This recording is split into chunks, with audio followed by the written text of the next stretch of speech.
What's up, everybody? Today we're going to talk about the difference between binocular configurations. And more specifically today, we're going to go through some of those configurations in the middle that are very popular, but some people may have a difficult time choosing between, with the 10x42, 10x50, and 12x50.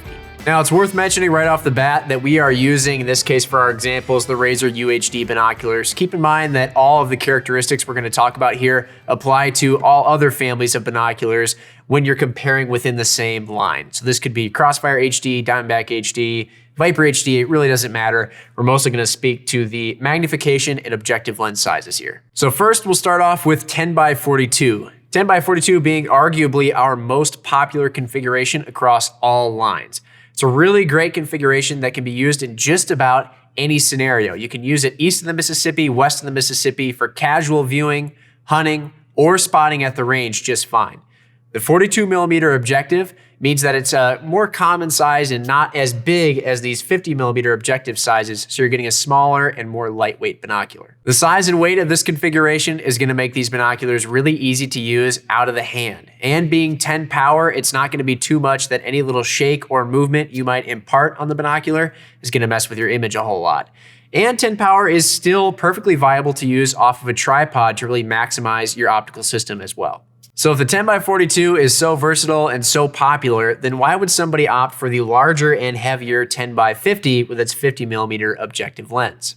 Well, if you're not the kind of person who needs to be hiking around for hours on end with their binoculars strapped to their chest or glassing out of the hand for extended periods of time, where fatigue would come into play with a larger optic like this, then this might actually be a really great option for you because you're still getting the really versatile 10 power magnification, but when all else is equal, upping the size of the objective lens is actually going to help you in those low light hours of the day get better image performance.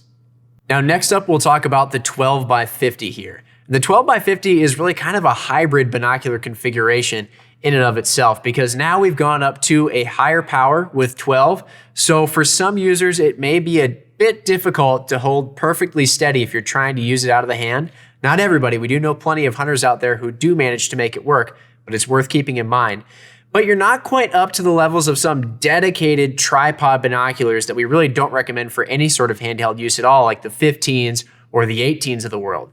So with that being said, it puts you right about in the middle. Now, of course, with 12 power, if you need to see something that's further away or in greater detail, it's going to help you do that over something like the 10 power options here.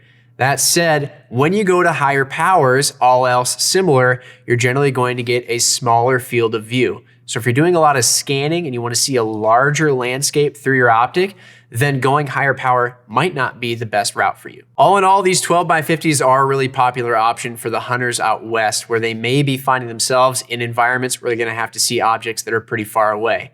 It also can help them condense what could be two different optics in their pack with a lower powered bino and a higher power, more tripod dedicated binocular into just one that they can carry on their chest, bring up for quick views in the hand, or lock into a tripod and glass off of for long periods of time.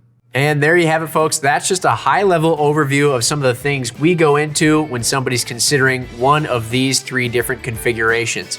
If you have any questions about any of these or really any other products in our line, some of the configurations we didn't mention here, we're always happy to answer those. You can hit us up in the comments below. Hit us up on social media, via the phone, via email, whatever works best for you. We always love hearing from you guys and helping you out with this sort of thing. So without further, don't change it. Don't change the, what am I doing here? That was bad. Okay. Usually that's a one taker, and then I just had to go and try and Emerald Lagasse spice it up a little bit and fell on my face.